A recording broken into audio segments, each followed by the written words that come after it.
The cleaning lady walked into the office and saw her son hugging her cold and insensitive millionaire boss and calling him Dad. The reflection of Manhattan's nightlights danced through the empty corridors of Sterling Industries, creating shadows that moved like silent ghosts across the 45th floor. Amanda Collins adjusted the cleaning trolley as she watched her 5-year-old son Lucas drawing behaviorally in a corner of the executive office. His golden curls leaning over the paper were so reminiscent of his father's that it sometimes hurt to look. The sound of cleaning products clinking in the trolley echoed through the normally hectic daytime environment. Amanda checked her watch. 23:45. A few more hours and her shift would be over, marking another night of hard work to sustain her little world. "Mom, look what I drew," Lucas exclaimed, holding up a sheet of paper with colorful doodles that were meant to be a superhero. Amanda smiled, but her smile faltered as she noticed a framed photo on the CEO's desk, Brandon Sterling, the man she hadn't seen for 6 years, since that single night that changed her life forever. Fate had a peculiar sense of humor. Of all the companies in New York, she had landed a job at Sterling Industries, owned by the family of the man she never knew had a son. Brandon had died 2 years ago in a car accident, taking with him any possibility of Lucas knowing his origins. Amanda was absorbed in her thoughts when the sound of heavy footsteps in the hallway made her freeze. No one was supposed to be in the building at that time except the security guards on the first floor. Her heart raced as the doorknob turned slowly. Alexander Sterling, the company's current CEO, and Brandon's older brother entered the office. His ice blue eyes, identical to those of his deceased brother, met first Lucas and then Amanda.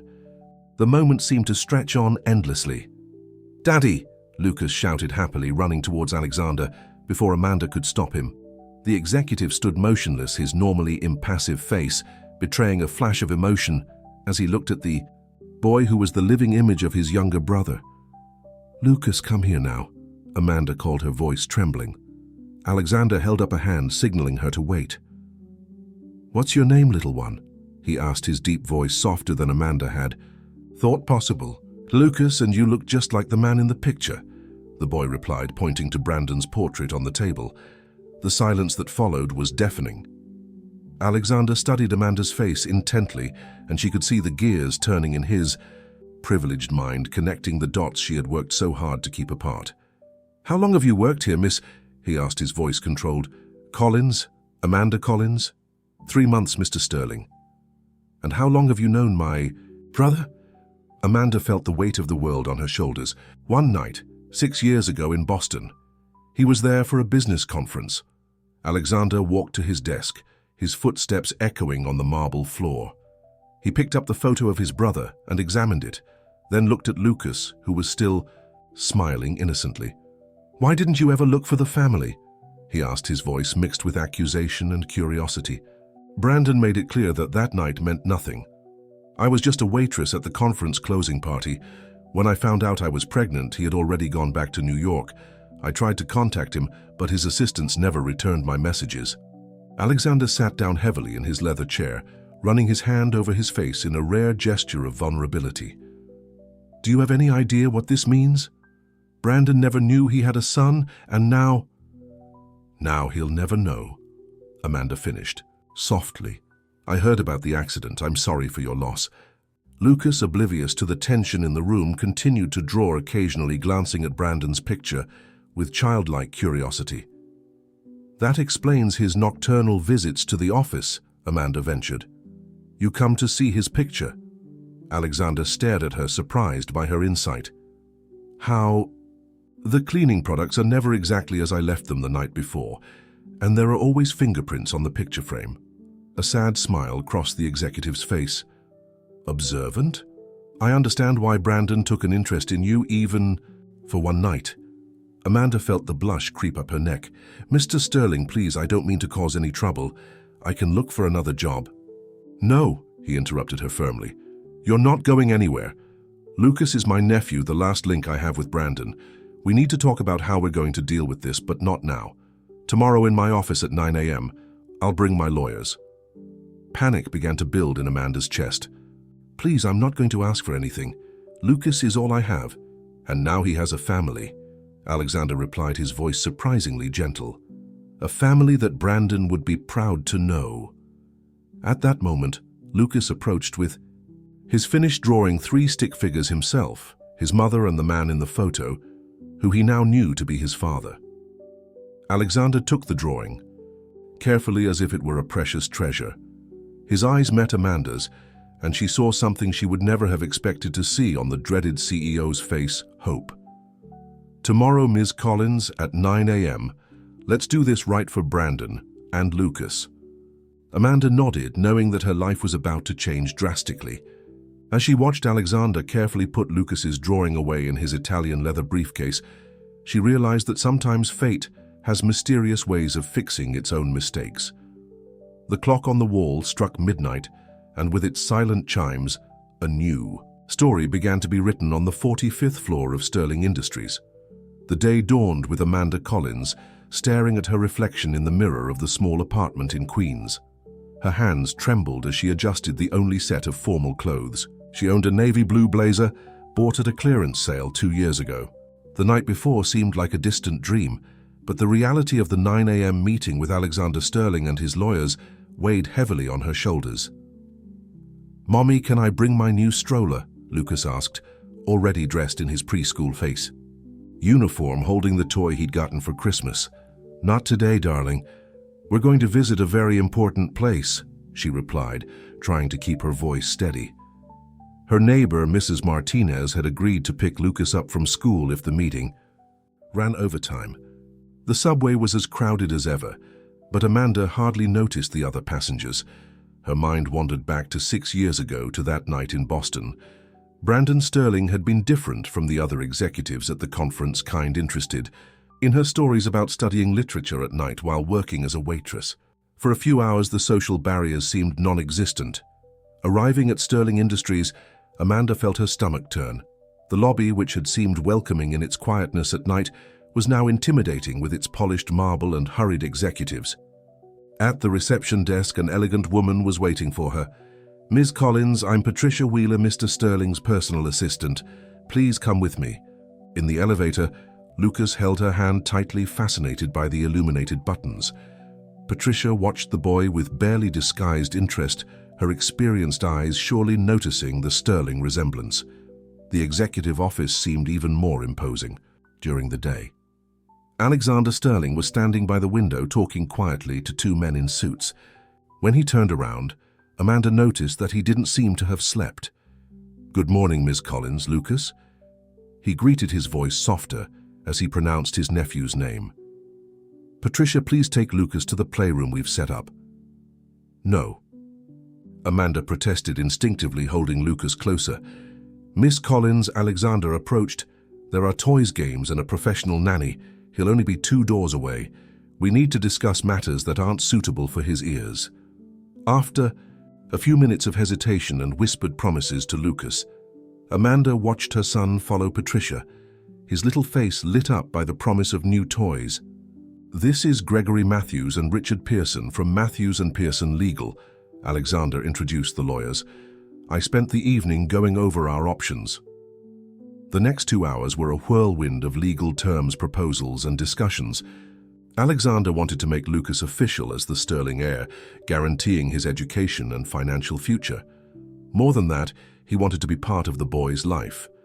"I'm not trying to take away your maternal rights," Alexander explained, sensing the fear in Amanda's eyes.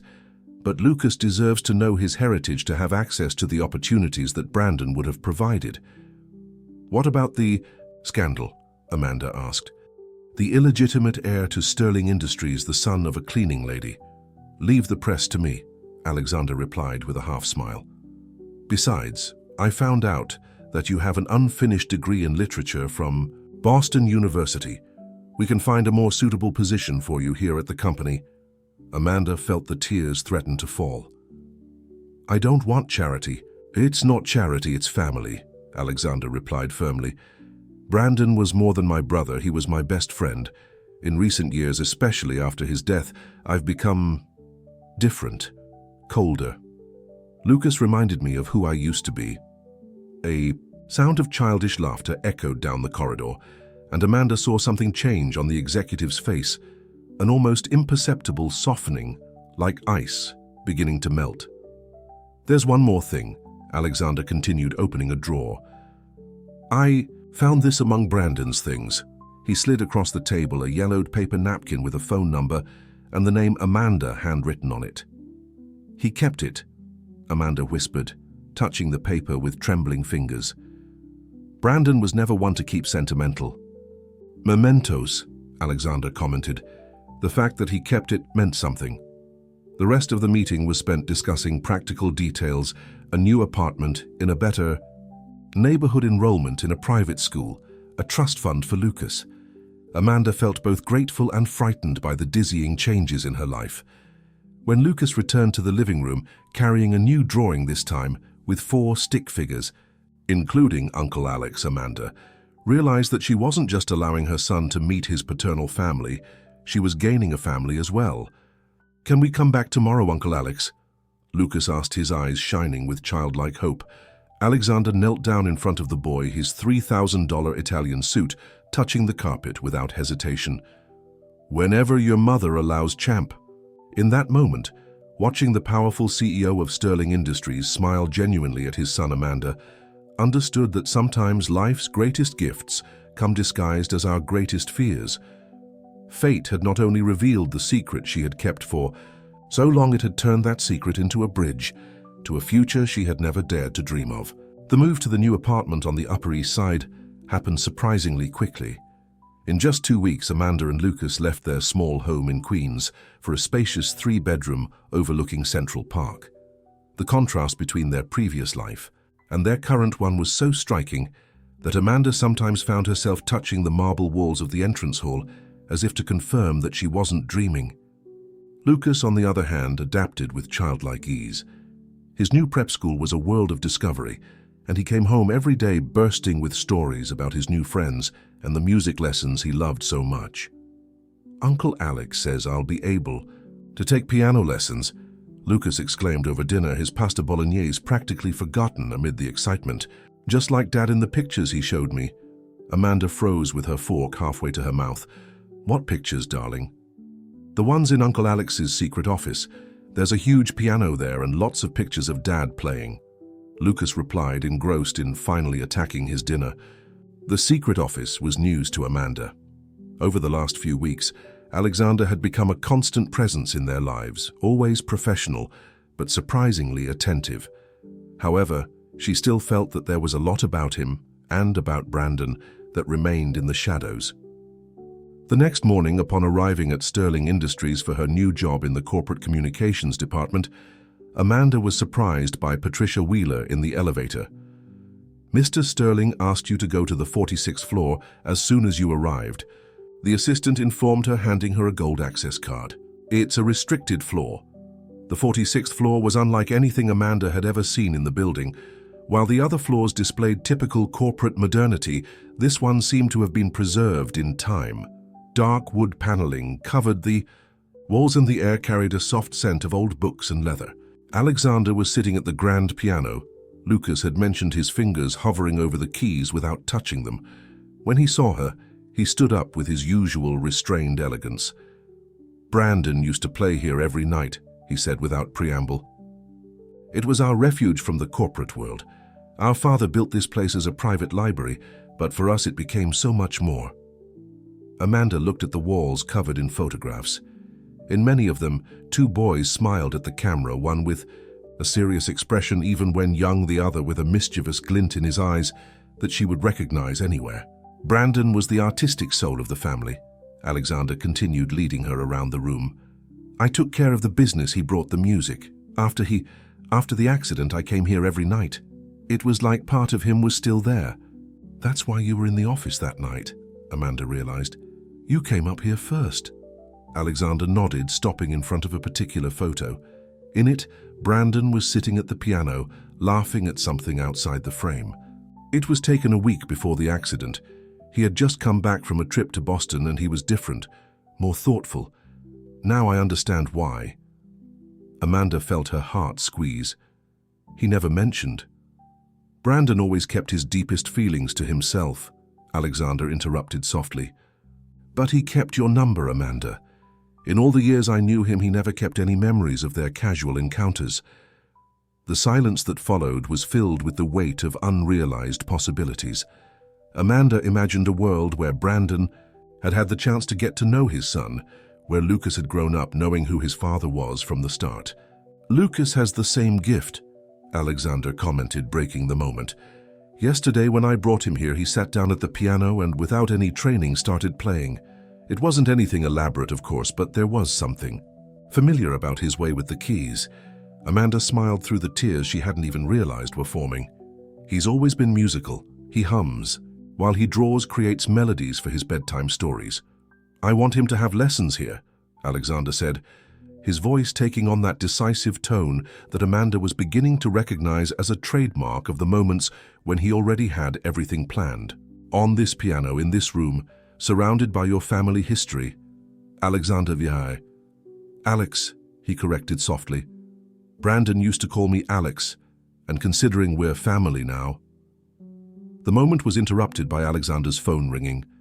While he answered, Amanda circled the room, absorbing more details. Trophies from piano competitions, old sheet music, a photo of the Sterling brothers as children sitting side by side at the piano. Sorry, Alexander said as he hung up. Board meeting in 10 minutes. But I want you and Lucas to come over for dinner tonight. There are more stories you need to know. As the elevator took her back to her new office in the communications department, Amanda reflected on how life could change in an instant. Less than a month ago, she was cleaning these same corridors. Now she was about to dine in the Sterling's private sanctuary.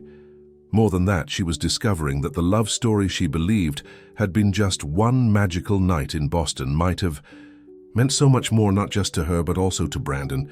And now through Lucas, that story was continuing to be written, not as she had imagined, but perhaps exactly as it should be. Dinner on the 46th floor of Sterling Industries turned out to be a surreal experience. Amanda watched Lucas explore the space with childlike curiosity, while Alexander personally supervised the arrangement of the antique mahogany table positioned next to the windows that offered a spectacular view of Manhattan at dusk. The table is from my grandfather's time, Alexander explained delicately, adjusting a picture frame that displayed a photo of the Sterling brothers as teenagers. Brandon always insisted on keeping the family traditions, even when I suggested modernizing the space. The private chef served a starter of grilled scallops, and Amanda tried not to show her discomfort with such luxury. Lucas, on the other hand, tasted the dish with enthusiasm, his little legs dangling over the high chair specially provided for him. Uncle Alex, can you tell me some more of Dad's stories? Lucas asked between mouthfuls, his eyes shining with curiosity. Alexander wiped his lips with the linen napkin, a nostalgic smile appearing on his normally stern face. Your father was the rebel of the family, you know. When we were your age, he used to hide in this room during the formal parties our parents threw. Why? Lucas leaned forward, fascinated. Because here, he could play the piano without anyone interrupting him. Once during an important business dinner, he escaped and started playing Yellow Submarine by the Beatles. Our father was furious, but the guests loved it. Amanda watched the interaction between uncle and nephew with mixed emotions. It was clear that Alexander was making an effort to create a connection with Lucas, sharing memories that seemed painful and precious in equal measure. The main course, a perfectly prepared lamb, was served, while Alexander continued his stories. Brandon had a natural talent not only for music, but for making people smile. It was impossible to stay angry with him for long. What were you and Dad like as children? Lucas asked, his curiosity insatiable. Alexander stood up and walked over to one of the bookshelves, returning with a leather-bound photo album. See for yourself. The pages revealed moments frozen in time, two boys in impeccable school uniforms, music festivals, graduations, family trips. In each photo, you could see the dynamic between the brothers Alexander, the serious protector, and Brandon, the free spirit. This was taken the day Brandon won his first piano competition. Alexander pointed to a yellowed photo. He was only 12, but he was already showing exceptional talent.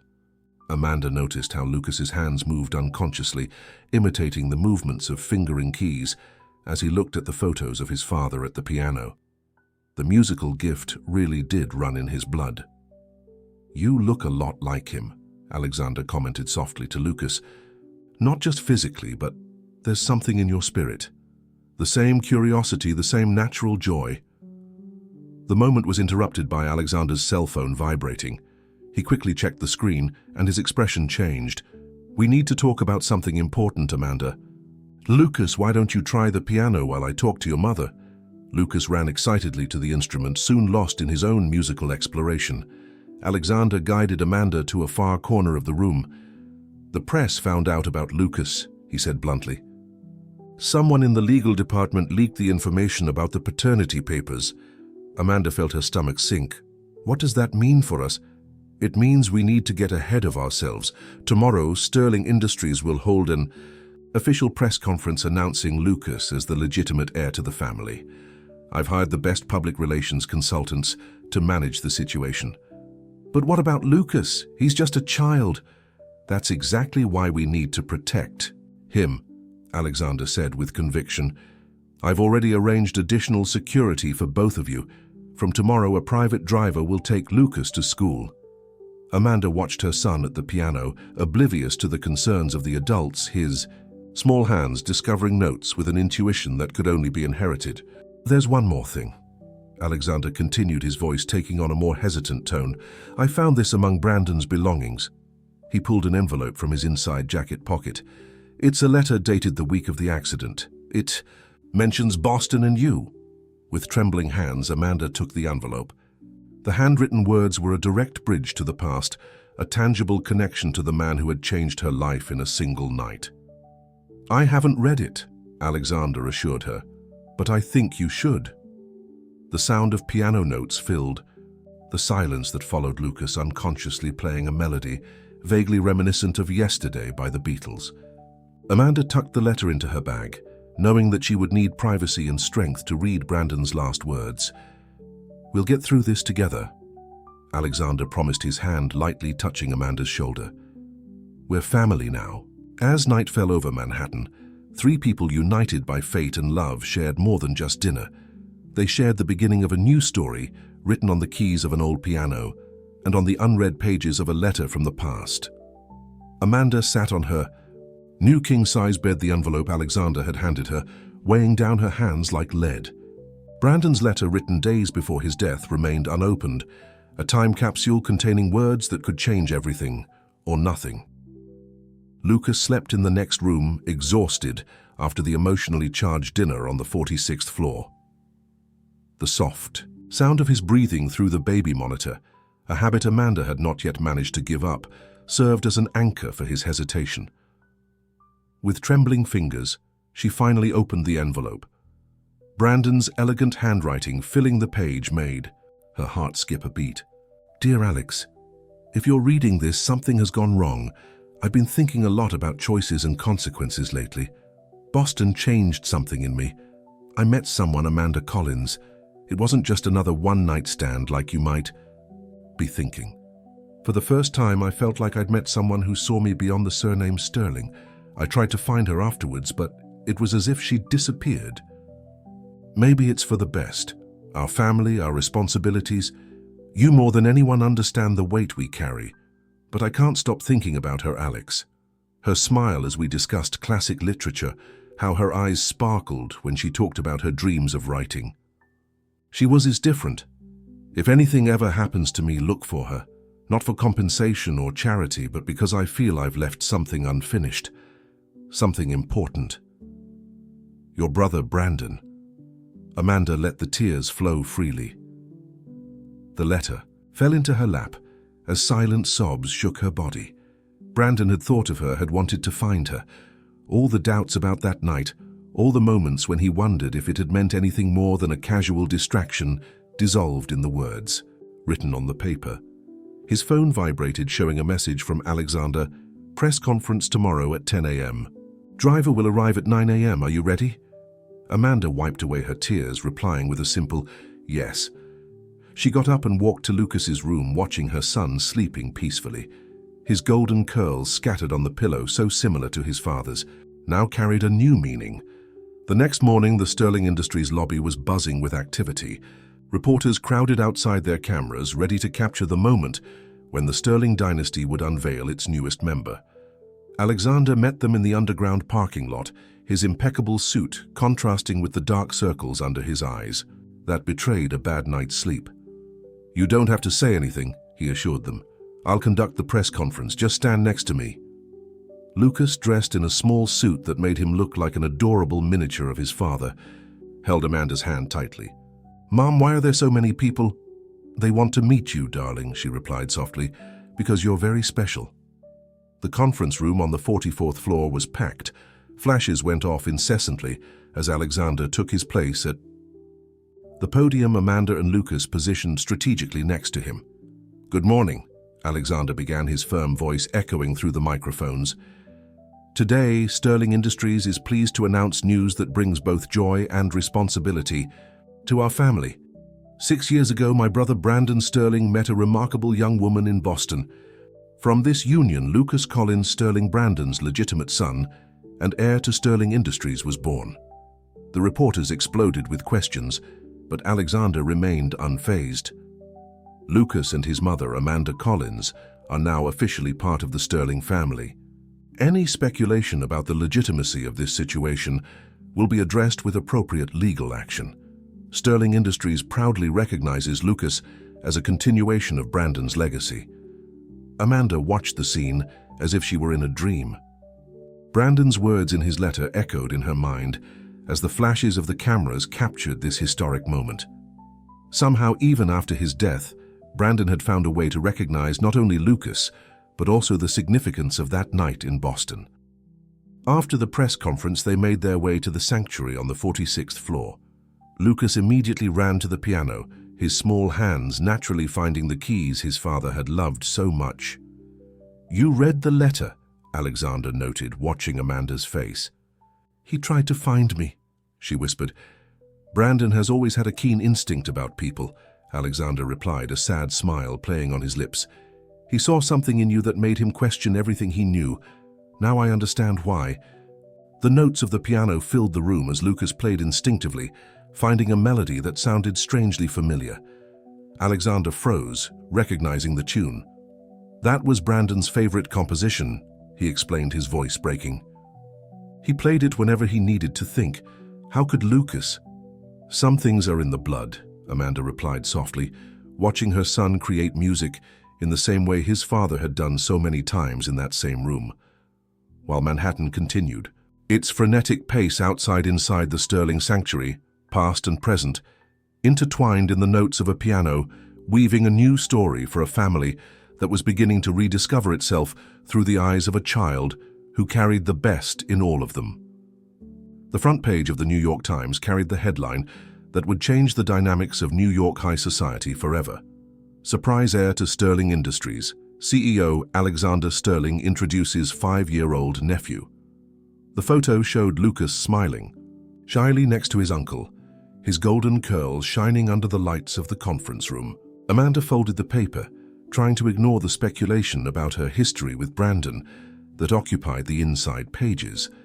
The Upper East Side apartment, still partially decorated, was silent, except for the sound of the digital piano that Alexander had sent the night before, a temporary gift, until Lucas could practice regularly on the piano on the 46th floor. "Mom, look, I managed to play the whole song," Lucas exclaimed proudly, his little fingers gliding across the keys in a simplified version of the melody that meant so much to the Sterling family.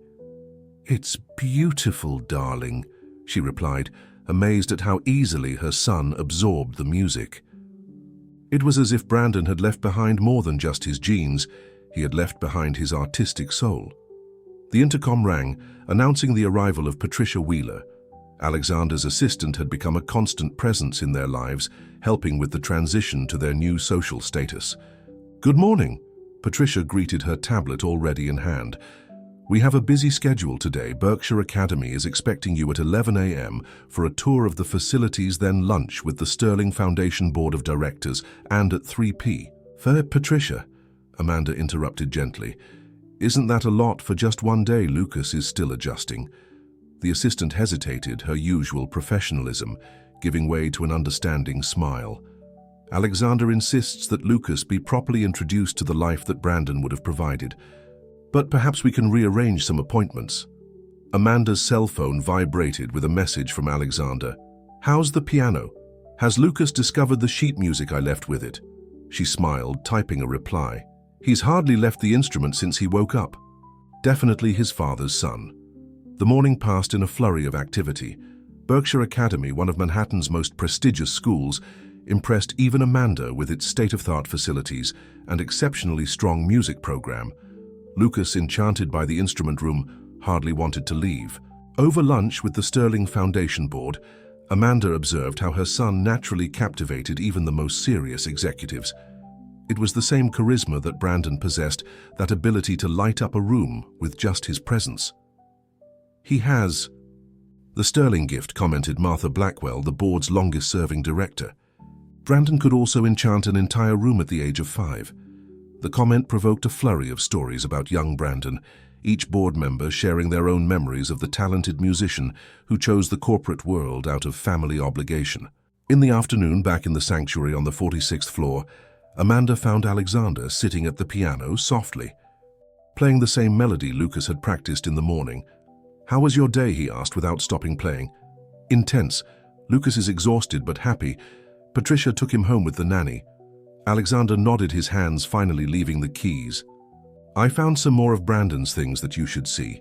He led her to a discreet door that Amanda hadn't noticed before. The room beyond was a small office, the walls covered with more photos and surprisingly handwritten sheet music. "Brandon used to compose," Alexander explained, picking up one of the lined sheets. "These are all his originals. The melody Lucas played today, the one he seems to know instinctively, was the last composition Brandon completed before the accident." Amanda touched the yellowed paper reverently. Brandon's musical handwriting was as elegant as his normal writing, the notes flowing like a dance frozen in time. He called it Boston Nights. Alexander continued, his voice soft. "The date is a week after that conference where you met." The impact of the revelation made Amanda lean on the old table. Brandon hadn't just thought of her, he'd written a song inspired by their night together. "There's more," Alexander said, opening a drawer. "I found your business card from the hotel where you worked as a waitress." Brandon had written on the back, "Ask about the literature course, offer to help." The tears started to fall before Amanda could stop them. "He was going to come to me. He was going to help me with college." Brandon was always the most sensitive of us, Alexander reflected, sitting down heavily in a leather armchair. "I put so much pressure on him to be more business-minded, more sterling. Maybe if I'd allowed him to go his own way." "You can't blame yourself," Amanda interrupted gently. "Brandon made his own choices. Yes, and one of them was to treasure every memory of that night in Boston." Alexander replied, a sad smile playing on his lips. "My brother, who never kept anything, preserved every piece of you that he could capture." The silence that followed was filled with the weight of possibilities lost and found. Through the window, Manhattan's lights began to glow against the darkening sky, reminding Amanda of how her life had changed in just a few weeks. "Lucas should have this sheet music," she finally said. "When he's older, he should know the music his father created." Alexander nodded, beginning to carefully organize the papers. "Brandon left a legacy greater than we imagined. Through Lucas, his music lives on. And through you, Amanda, his story has found its proper ending." As they organized the small office storing Brandon's memories so that Lucas would one day discover them, Amanda realized that some love stories transcend time, and some melodies continue to play long after their composer has gone echoing through the generations in an eternal concert of love and memory. The news about Sterling Industries' surprise heir dominated the headlines for weeks. Amanda watched with a mixture of fascination and apprehension as the press turned her one-night stand with Brandon into a novel-worthy narrative. Some articles painted her as a modern heroine. Others speculated on possible ulterior motives. In the midst of the media maelstrom, Lucas remained the ray of sunshine that illuminated everyone around her.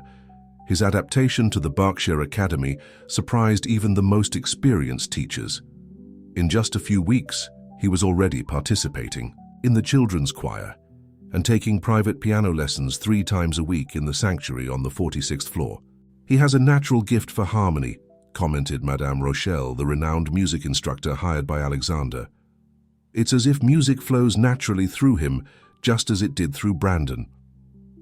One particularly hectic afternoon, Amanda found Alexander at the piano on the 46th floor, his fingers sliding distractedly across the keys as he studied some documents. The lawyers have finalized the papers for Lucas's trust fund, he informed her without raising his eyes. And there's something else we need to discuss. Amanda sat down in the armchair next to the piano, noticing the tension in Alexander's shoulders. What is it?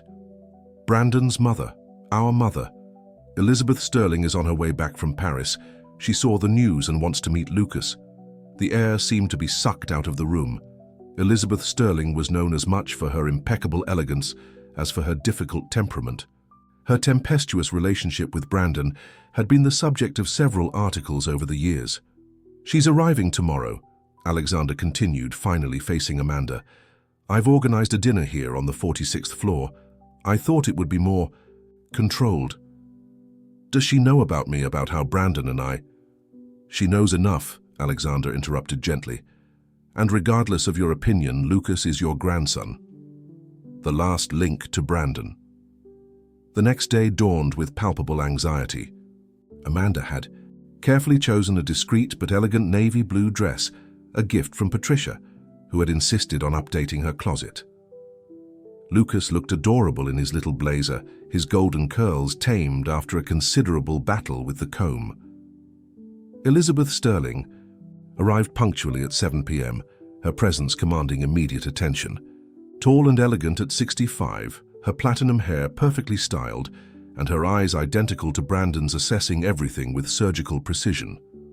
Mother, Alexander greeted her with a formal kiss on the cheek. Welcome back. Elizabeth barely replied, her eyes fixed on Lucas, who was partially hidden behind Amanda. The silence stretched on for seconds that seemed like hours. He's the image of Brandon as a child, Elizabeth finally said, her voice betraying an emotion that her controlled features didn't show. Lucas, encouraged by her soft tone, stepped forward. Are you my grandmother? Something in Elizabeth's face softened. Yes, dear, I'm your grandmère. Your father used to call me that when I was as little as you. Dinner progressed with restrained tension. Elizabeth alternated between watching Lucas with intensity and asking Amanda polite but direct questions about her life, education, and future plans. Brandon has always had a soft spot for lost causes, she remarked at one point, her eyes fixed on her wineglass. Mom, Alexander warned. No, Alexander, let me finish. Elizabeth held up a hand. Brandon saw beauty where others saw the ordinary. It was his gift and his curse. Apparently he saw something special in you, Amanda. And now looking at Lucas, I understand why. Lucas, oblivious to the tension between the adults, had approached the piano.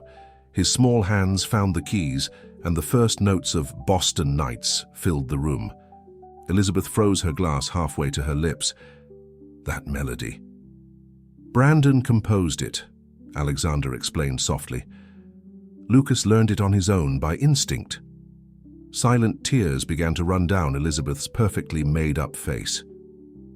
Brandon used to play it for me when we had fights. It was his way of apologizing without words. Amanda watched as the formidable Elizabeth Sterling stood up and walked over to the piano, taking a seat next to her grandson. Her elegant fingers joined Lucas's on the keys, guiding him through the melody her son had created. You have his hands, Elizabeth whispered to Lucas, and his heart for music. At that moment, Amanda realized that some wounds took generations to heal. Elizabeth had lost a son, but through Lucas, a part of Brandon lived on, not just in his looks or his musical talent, but in the way he, like his father, could see beyond the barriers that adults built around him. The dinner ended with a promise of more meetings, French lessons for Lucas, and surprisingly, an invitation for Amanda to have tea at the Sterling residence the next day.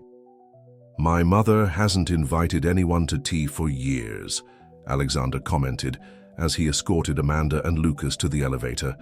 I think you've impressed her more than you know. Amanda smiled, watching Lucas yawn in her arms.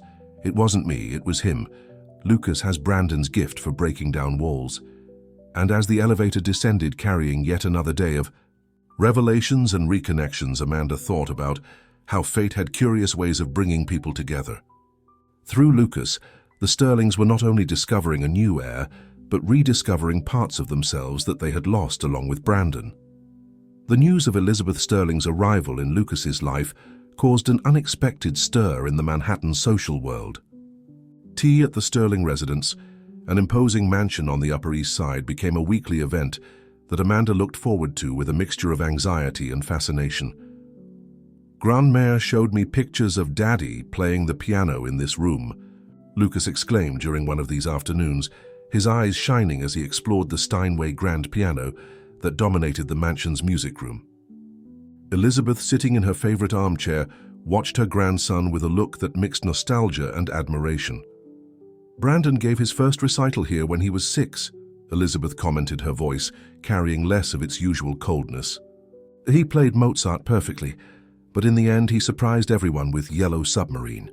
Your grandfather was furious, but the guests loved it." Amanda noticed how the stories about Brandon always seemed to involve this duality, the talented pianist who rebelled against the expectations of high society. It was a side of him that she had only glimpsed that night in Boston, but which she now saw reflected in his son. Alexander appeared occasionally during these meetings, always with important documents to discuss, but Amanda realized that he was also rediscovering his own family through these meetings. The ruthless CEO of Sterling Industries seemed softer, more connected to his own emotions. "The press is speculating about Lucas's future in the company," Alexander mentioned during one of these afternoons as he watched his nephew practicing with Madame Rochelle. "They want to know if he'll be ready to take over Sterling Industries one day." "He's 5, Amanda protested. "He's barely decided what his favorite color of the week is." "Purple," Lucas shouted from the piano, proving that he was paying attention to the adults' conversation, even as he played his scales. Elizabeth laughed softly, a sound that still surprised Amanda. Brandon also refused to follow a predetermined path. Maybe it's time Sterling Industries accepted that not every heir needs to follow family tradition. Elizabeth's transformation was remarkable. The matriarch, who had initially greeted Amanda with suspicion, now showed a genuine interest in her past and aspirations. "You never finished your literature degree," Elizabeth commented one day, apparently casually. "Columbia University has an excellent evening program." Amanda almost choked on her tea. "I couldn't." "Nonsense," Elizabeth interrupted her. Brandon would have insisted. "Besides, the Sterling Foundation has a scholarship program. Alexander has already arranged everything." Alexander, who was absorbed in his tablet, just nodded without raising his eyes. "The documents are on your desk in the office. Classes start next semester." Life was changing at a dizzying pace. The apartment on the Upper East Side was finally beginning to feel like home, with photos of Lucas on the walls and his sheet music scattered around the digital piano. Evenings were filled with music stories about Brandon, and more often laughter. One night after putting Lucas to bed, Amanda found Alexander in the elevator hall. He looked tired, but there was a softness in his eyes that she was beginning to recognize. "He asked about Christmas today," Alexander commented. "He wants to know if he can play the piano at the Sterling Foundation's annual benefit." "He's only 5, Amanda reminded her gently. "Brandon gave his first public performance at the same age," Alexander replied. "But it was different then. Our parents, they put a lot of pressure on us. I don't want Lucas to feel that weight." Amanda studied the man in front of her, the powerful CEO the world knew only as cold and calculating.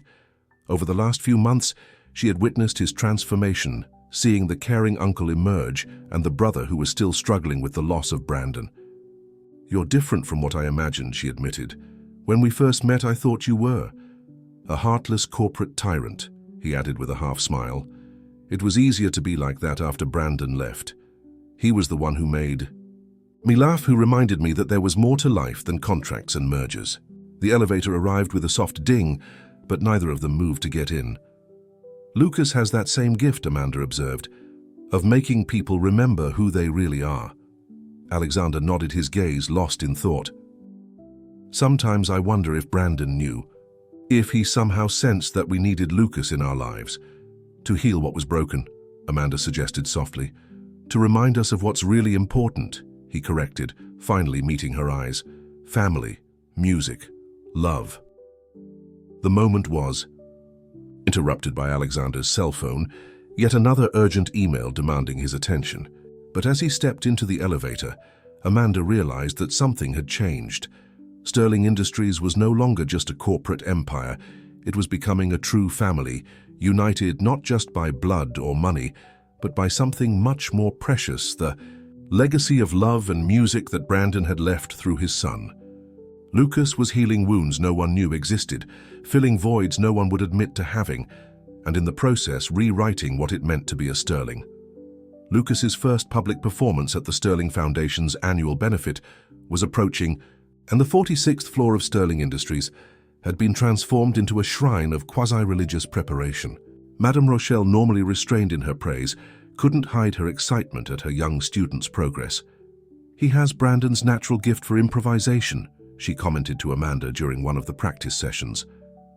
"But there's something else, a unique sensitivity that's all his own." Lucas had chosen to play a simplified version of Boston Nights, his father's last composition, followed by a classical piece by Mozart, a combination that Elizabeth described as perfectly Sterling, with a rare smile of approval. News of the young Sterling heir's performance had spread quickly through Manhattan's social circles. The event, which was already one of the most prestigious in the social calendar, took on an even greater dimension. The press speculated on the symbolic significance of Lucas playing his deceased father's composition. Tickets for the party sold out in record time, Alexander reported during one of the family dinners that had become routine at the shrine. The Sterling Foundation will be able to double its donations to the music education programs this year. Amanda observed the subtle changes in Alexander as he talked about the plans for the event. The executive, who used to focus only on numbers and results, now showed genuine enthusiasm for the artistic aspect of the occasion.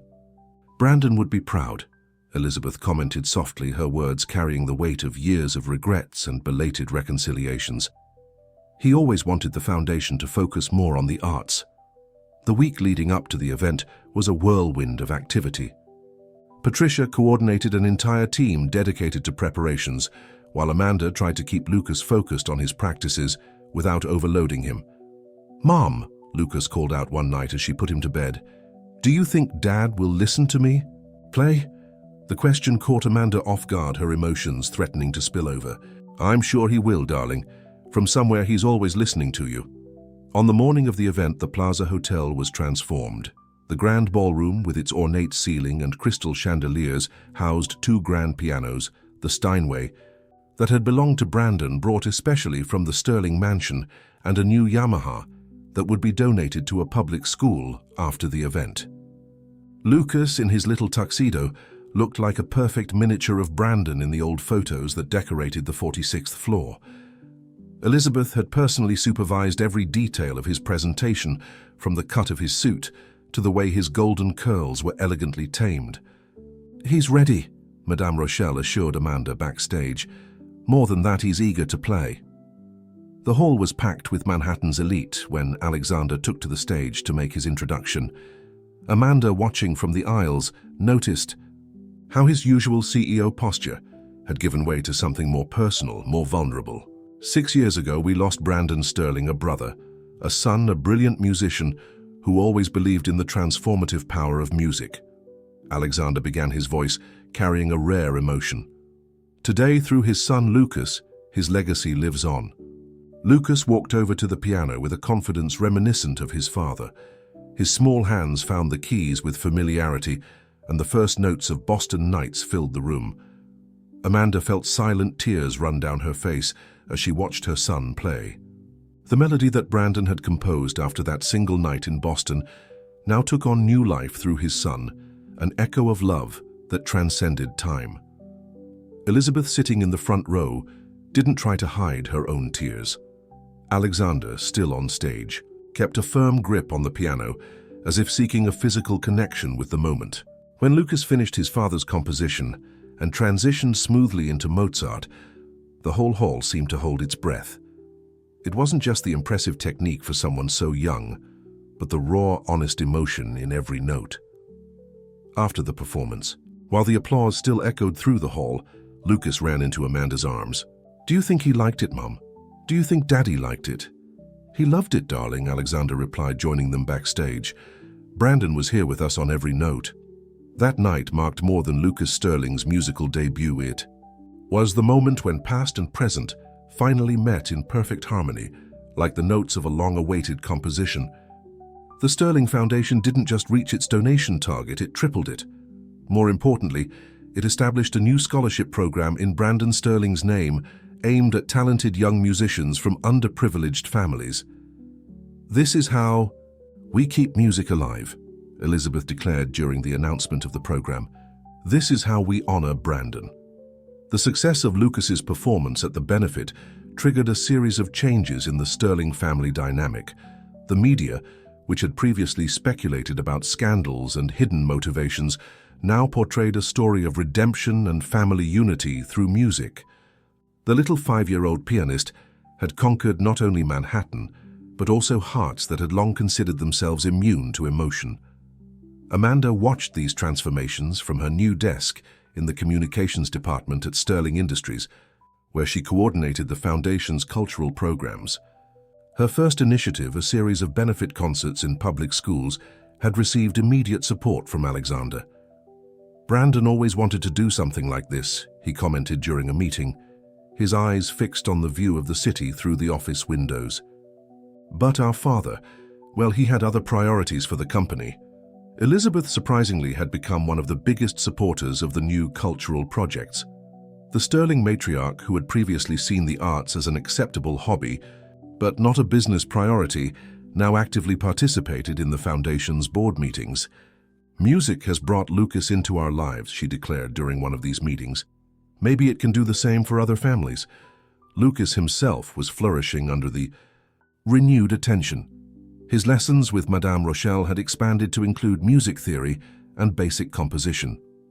On one particularly memorable afternoon, he surprised everyone by presenting his first original composition, a simple but moving melody that he titled "For Dad."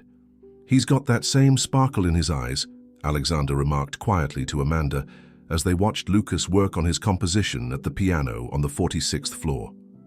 That same spark that Brandon had when he was creating something new. The constant proximity to the Sterling family had created an unexpected dynamic between Amanda and Alexander. The CEO, who had initially intimidated her with his overbearing presence, now turned out to be a frequent confidant and surprisingly constant support. "You should see this," he said one afternoon, handing her an old folder. Inside, Amanda found Brandon's handwritten scores, some dating back to his teenage years. "I found it in his old room at the mansion. I thought Lucas might like to know more about his father's work." The apparently simple gesture carried an emotional weight that didn't go unnoticed. Alexander was sharing not just family documents, but precious memories of his brother. "There's something else," he continued hesitantly. "I found a diary. Brandon kept it during that time in Boston. He wrote about you." Amanda felt her heart race. "Alex, I don't know if..." "He wrote that you made him question everything," Alexander continued softly. "The family empire expectations, the predetermined path we were all supposed to follow. You made him dream of a different life." The words hung in the air like notes of an unfinished melody. Amanda thought about how a single night had changed so many lives, creating ripples that continued to reverberate years later. "Sometimes I wonder," she admitted, "if he would have stayed, if he'd known about Lucas." Alexander considered the question for a moment. "Brandon was always the bravest of us. He would have defied the whole family for you. But maybe the universe knew that we needed this longer journey to really change." The sound of the piano interrupted the conversation. Lucas had started playing Boston Nights again, but this time merging elements of his own composition with Brandon's original melody. "He's creating a bridge," Madame Rochelle remarked with emotion, "between the past and the present, between father and son." The fusion of melodies echoed through the floor, creating an almost magical atmosphere. Elizabeth, who had arrived, silently wiped away a discreet tear. "It's as if Brandon were here," she whispered, "in every note, in every chord." Amanda watched her son at the piano, so absorbed in his music that he seemed to exist in a world of his own, a world where past and present met in perfect harmony. Lucas had inherited more than just Brandon's genes. He had inherited his artistic soul, his ability to touch hearts through music. "He's healing all of us," Alexander commented, his voice carrying an emotion he rarely showed, in ways we didn't even know we needed. In that moment, watching her son create music that united generations, Amanda understood that some love stories transcend time and life itself. Through Lucas, the love she and Brandon shared on a single night in Boston continued to grow, evolve, and transform lives. Lucas's music filled the sanctuary on the 46th floor, its notes carrying promises of a future where art and business, past and present, pain and healing could coexist in perfect harmony. The news that Sterling Industries was launching a national music education program took the market by surprise. Alexander Sterling, known for his conservative approach to business, had announced a substantial investment in conservatories and public schools across the country. The Wall Street Journal called it the Sterling Music Revolution, while the New York Times highlighted how a 5-year-old boy had transformed one of America's largest business conglomerates. "It's more than just business," Alexander explained during a press conference in the Sterling Industries auditorium. "It's about honoring a legacy and building a future where art and commerce can coexist harmoniously." Amanda, sitting in the front row with Lucas, watched Alexander's transformation. The executive, who once measured every word with surgical precision, now spoke with genuine passion about the transformative power of music. Next to him, Elizabeth Sterling watched, with a pride that went beyond social appearances.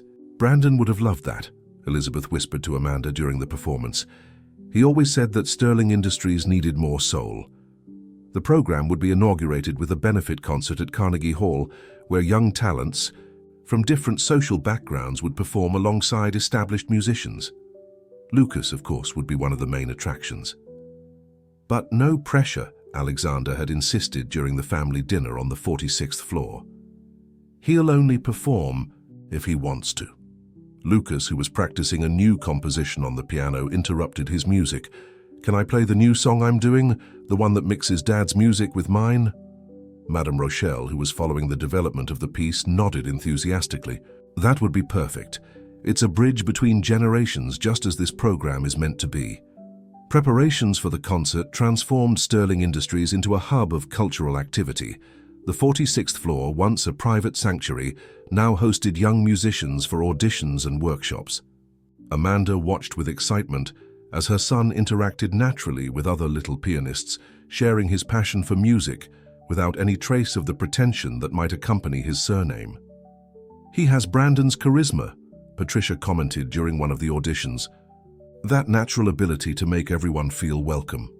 The media was particularly interested in the story of a 12-year-old pianist from the Bronx, Maria Ramirez, who had learned music on an electric piano donated to her community center. Her extraordinary talent had caught Madame Rochelle's eye during auditions. "She needs a mentor," Lucas declared with the direct simplicity of children after hearing Maria play. "Can I share my lessons with her?" The spontaneous gesture of generosity touched even the most skeptical executives on the board. Alexander announced the same afternoon that the mentoring program would be expanded, allowing established young talents to help guide new musicians. "This is how we build bridges," he explained during a board meeting, "not just between classical and contemporary music, but between different communities, different realities." Amanda met Alexander late at night in the sanctuary after a long planning session. He was sitting at the piano, absent-mindedly fingering the keys.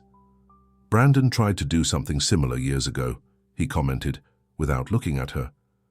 "He presented a project to turn part of the company's profits into funds for arts education. Our father dismissed it immediately. And now you're making his dream come true." Alexander smiled sadly. "Through the son he never knew." There's a certain poetry in that, don't you think? The sound of the elevator announced the arrival of Elizabeth, carrying an old box of documents. "I found these in the attic of the mansion," she explained, placing the box on the piano. "It's all the social projects that Brandon has developed over the years. I thought we could bring some of them to life." Inside the box, as well as meticulously developed proposals, there were personal letters from Brandon expressing his hopes for the future of the family business. In one of them, dated a few days before the accident, he had written about his vision of a Sterling Industries that could make a difference through art.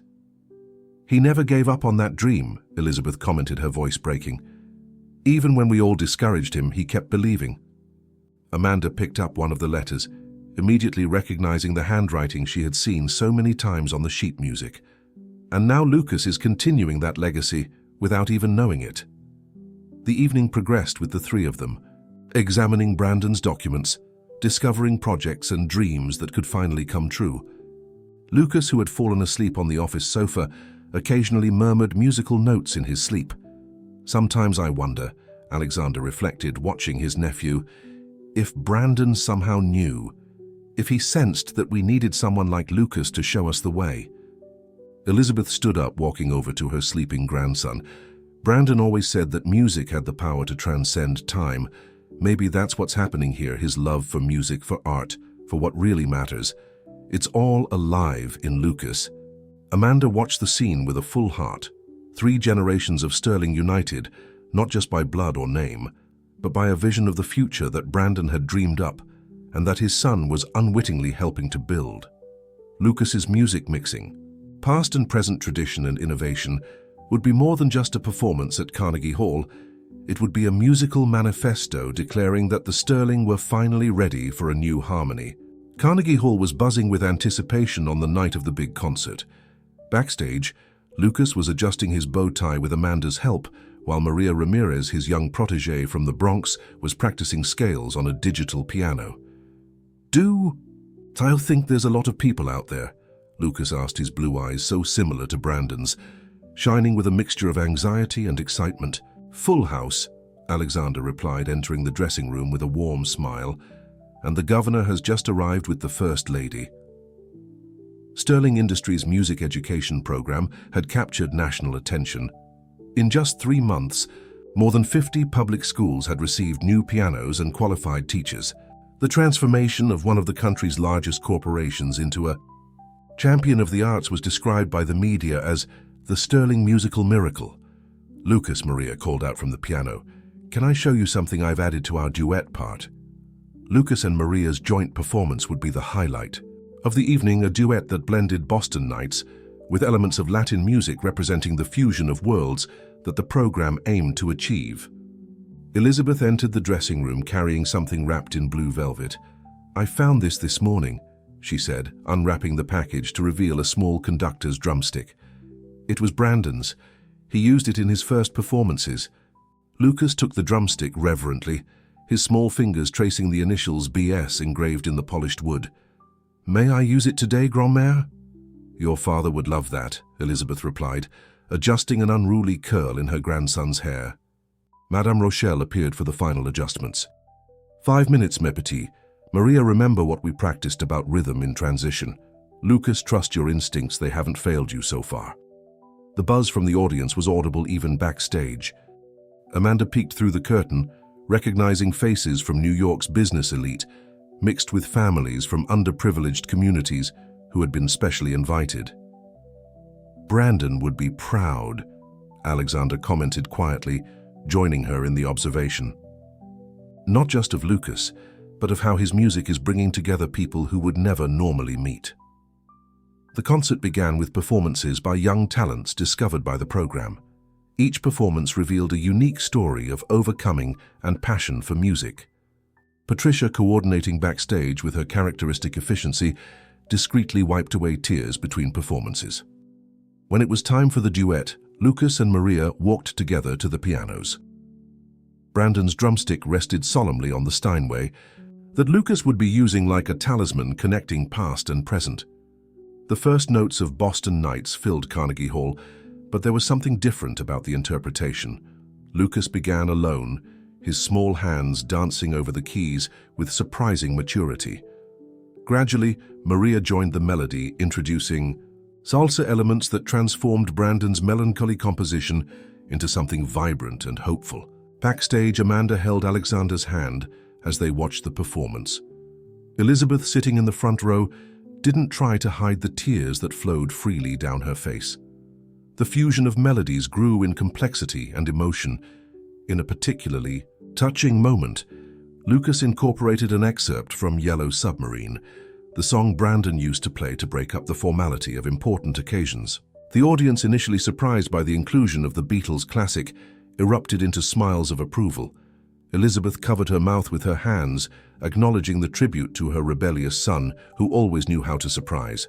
When the last note echoed through the hall, there was a moment of reverent silence before the audience erupted into applause. Lucas and Maria stood up, their differences in age and origin completely forgotten in the spontaneous embrace they shared. "This is just the beginning," Alexander declared during the cocktail party that followed the concert. Sterling Industries is committed to expanding the program nationwide. Brandon's music will continue to ring through every child who receives the opportunity to learn. The New York Times would publish the following day, "On a historic night at Carnegie Hall, a 5-year-old boy and a girl from the Bronx proved that music is the universal language of hope." Brandon Sterling's legacy lives on not only through his son, but through every note that echoes in the schools and community centers that now bear his name. Later in the sanctuary on the 46th floor, Lucas slept on the sofa while the adults celebrated the success of the evening. Brandon's drumstick rested next to him as a symbol of the continuity of a dream that transcended generations. "He's changing us all," Amanda observed, smoothing the blanket over her sleeping son. "Brandon must be smiling somewhere." "Not just smiling," Alexander corrected softly. "He's playing along through every child who now has the chance he always wanted to give them." Elizabeth raised her glass in a silent toast, her words carrying the weight of years of regrets transformed into hope.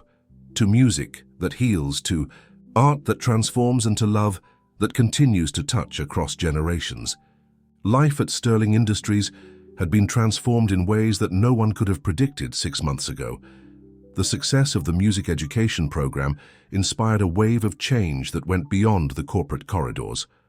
The 46th floor, once a silent sanctuary of memories, now pulsed with life and music almost every day. Amanda watched through her office window as Lucas conducted his latest class, an informal session where young pianists gathered to share techniques and compositions. Maria Ramirez, now a constant presence in the Sterlings' lives, assisted with the instruction, her confidence growing by the day. "He has a natural gift for teaching," Alexander commented quietly, entering the office, "just like Brandon." The CEO of Sterling Industries had undergone his own transformation. The company's older executives were still commenting in admiring whispers on how the Ice Prince had melted away, revealing a more humane and approachable leader. The board unanimously approved the expansion of the program to the West Coast. He continued, placing a folder on Amanda's desk. "San Francisco will be our next base of operations." The news was significant. Sterling Industries was effectively transforming its corporate identity, balancing profits with social purpose in a way that Brandon had always dreamed of. "There's one more thing." Alexander hesitated, a rare moment of vulnerability in his normally confident posture. "I found this among Brandon's old things in the Boston apartment." He pulled a yellowed envelope from his inside jacket pocket. Inside was a series of Polaroids Brandon at the piano in various Boston bars, always with the same dreamy smile. The last photo, however, made Amanda's heart stop. It was her much younger serving drinks in the hotel bar, captured in a moment of carefree laughter. "He kept all these photos," Alexander explained softly. "The apartment manager found a whole box of Boston memorabilia. Brandon visited the city regularly after that night, you know." Amanda felt her hands shaking. He came back. Every month for almost a year. He went to the same places hoping to meet you again. There were hotel receipts, jazz concert tickets, notes about possible places you might be." The sound of the piano interrupted the conversation. Lucas had started playing a new composition, something that mixed jazz elements with the classical structure that Madame Rochelle held so dear. "It's amazing how he absorbs different styles of music," Elizabeth commented, joining them in the office. "Brandon was like that too, always experimenting, always looking for new forms of expression." The Sterling matriarch was carrying an old shoebox, "I found some more things you should see," she said, placing the box on the table. "These are letters that Brandon wrote but never sent. Some are addressed to you, Amanda." Time seemed to freeze as Amanda picked up the first letter. Brandon's familiar handwriting filled the page with words she had never imagined existed. "Dear Amanda, Boston was never the same after that night. I looked for you in every face in the crowd, in every laugh that echoed through the bars.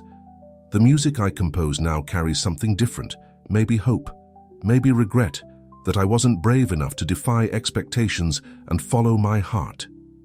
Tears blurred his vision before he could continue reading. Alexander placed a comforting hand on her shoulder, while Elizabeth discreetly wiped her own eyes. "He never stopped thinking about you," Elizabeth said softly. "Now I understand why he changed so much after that trip to Boston. You made him question everything. The family empire expectations, the path we all assumed he should follow." The sound of the piano changed. Lucas was now playing Boston Nights, but there was something different about his interpretation. The notes carried a new depth, as if he too was discovering new layers in his father's music. "I think," Brandon knew, Alexander reflected, watching his nephew at the piano. Somehow he knew that even if he couldn't be physically present, his music, his love of art, would live on through Lucas. Amanda carefully put the letters away, knowing that it would take time and strength to read each one. They were more than words on paper. They were pieces of Brandon's heart preserved in time, like notes of an unfinished song that Lucas was now completing. "The San Francisco program," she said, wiping away tears. "Could we name it after Brandon, not just as a memorial but as a celebration of everything he stood for, the search for authenticity, the courage to dream differently?" Alexander smiled, that rare smile that completely transformed his serious features. "It's already done. The Brandon Sterling Center for Musical Arts will open its doors next semester." Elizabeth approached the piano, where Lucas was now teaching a particularly complex passage to a group of young students. Her grandson radiated the same passion for music that Brandon displayed, but there was something more, a generosity of spirit, a genuine desire to share knowledge. "He's creating his own legacy," she observed proudly, "not just as the Sterling heir, but as someone who truly understands the transformative power of music." The afternoon progressed, and Manhattan prepared for another night. In the sanctuary of the 46th floor, the notes of the piano continued to tell stories of love, of loss, of redemption, and above all, of hope. Brandon Sterling may have left too soon, but through his son, his music continued to play, transforming lives and uniting hearts in ways he had only dreamed possible. The first anniversary of Brandon Sterling's death dawned with Manhattan covered in a thin layer of December snow. On the 46th floor of Sterling Industries, Amanda was adjusting Lucas's bow tie as he prepared for his most significant performance, yet a memorial concert in honor of his father. "This was his favorite tie," Elizabeth commented, handing Lucas a small blue velvet box. Inside, a pair of white gold piano cufflinks shone under the sanctuary lights. "Brandon wore these for his first professional performance. Now they're yours." Carnegie Hall had been transformed for the occasion. Photographs of Brandon at the piano decorated the foyer, telling the story of a musician who never completely abandoned his passion, even when corporate responsibilities called. Among the images, one in particular caught the eye: Brandon at the piano on the 46th floor, completely absorbed in his music, oblivious to the camera, capturing that intimate moment. "We found something special," Alexander announced, entering the dressing room with an old folder. An unfinished composition by Brandon dating from the week of the accident. The title is Symphony of Second Chances. Lucas, who in recent months had become not only a talented pianist, but also a promising composer, studied the scores with intensity. "I can finish it," he said simply, his eyes shining with determination. "For tonight." Madame Rochelle, who had practically become part of the family, nodded in approval. "Music is in your blood, Petite." Brandon would be proud. The program for the memorial concert had been carefully planned. Maria Ramirez would open the evening with a rendition of Boston Nights, followed by performances by young musicians from the Sterling program. Lucas would be the grand finale, performing his father's newly discovered composition, completed by his own hands. Backstage, Amanda found Alexander gazing at one of Brandon's photographs. "He always wanted music to be more than just entertainment," the CEO commented softly. "He wanted it to be a force for change." "And he succeeded through Lucas," Amanda replied, watching her son rehearse with Maria. "Every child who plays the piano today because of the Sterling program is part of his legacy." Elizabeth joined them carrying a sealed envelope. "I found this morning among Brandon's last things in Boston. It's addressed to my son or daughter." Amanda felt her heart stop. Brandon had written a letter to a son he didn't even know existed. With trembling hands, she opened the envelope, Lucas now at her side. "Dear son or daughter, if you are reading this, it means that somehow fate has worked its magic. I don't know if you exist, but I feel in my heart that that night in Boston changed something fundamental in me. If you're there, I want you to know that music is more than notes on a page. It's the language of the soul, the bridge between what we are and what we can become. Don't let anyone dictate your path. Life is your symphony to compose. With eternal love, your father, Brandon." Lucas hugged the letter to his chest, silent tears streaming down his face. "I'm going to play for him today," he whispered. "I'm going to finish your song." Carnegie Hall was packed when Lucas took his place at the piano. His small figure, so similar to Brandon's in old photos, emanated a serene confidence. The first notes of Symphony of Second Chances filled the room, starting with the part Brandon had written, soft and melancholy, before transitioning into the continuation created by Lucas. The fusion was perfect, father and son, conversing through time and music. Where Brandon had left questions, Lucas offered answers. Where there was melancholy, he introduced hope. The finale, an explosion of jubilation and possibilities, drew tears from even the most restrained members of the audience. Elizabeth, sitting between Amanda and Alexander in the front row, held both their hands. "It's like Brandon is here," she whispered, "playing through it." After the applause, which seemed endless, Lucas did something unexpected. He invited Maria and other young musicians from the Sterling program to join him on stage. Together they performed a unique version of Yellow Submarine, the rebellious song that Brandon loved so much. The New York Times would describe the moment as the perfect fusion of tradition and innovation, past and future loss and new beginnings. But for those who truly knew the story, it was much more. It was living proof that love, like music, never really dies. It just changes, finds new instruments to play on, new souls to inspire. At the end of the night, back in the sanctuary on the 46th floor, Lucas sat down at Brandon's piano one last time. His small hands naturally found the keys, playing a melody that seemed as old as it was new. "What's that?" Amanda asked softly. "A new composition," Lucas replied, his eyes shining with the same light that Brandon's had. "It's called the Eternal Concert, because music never really ends, does it? It just continues through us." Alexander, Elizabeth, and Amanda watched in silence as Lucas continued to play his notes, echoing through the sanctuary, like promises of a future where love, music, and second chances danced in perfect harmony. Brandon Sterling may be gone, but his melody lives on, stronger, richer, and more meaningful than ever, through the son he never knew but always loved.